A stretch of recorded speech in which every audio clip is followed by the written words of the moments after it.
നമ്മൾ ഇതുവരെയായിട്ടൊരു DIY ആയിട്ട് sticker ചെയ്തിട്ടില്ലല്ലോ. അതിൻ്റെ കാരണം വേറെ ഒന്നുമല്ല, നിങ്ങൾക്ക് എല്ലാവർക്കും അറിയുണ്ടാവും. എല്ലാ ചാനലുകളിലും യൂട്യൂബിലും ഒക്കെ ഇതുണ്ട്, ഇതിൻ്റെ വീഡിയോ കാര്യങ്ങളൊക്കെ ഉണ്ട്. അപ്പോൾ ഞാൻ ചെയ്തിട്ട് ഇപ്പോൾ ഞാനും കൂടി ചെയ്യണ്ടെന്ന് വിചാരിച്ചിട്ടാണ് ചെയ്യാതിരുന്നത്.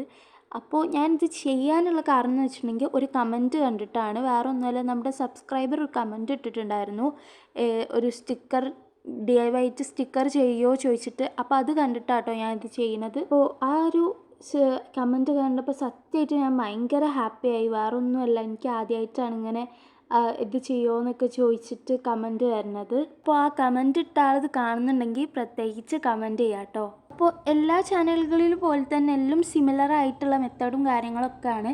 പക്ഷേ ഒരു കാര്യം വെച്ചിട്ട് നമ്മളിതൊരു സ്റ്റിക്കർ ഷീറ്റിലാണ് ചെയ്യുന്നത്.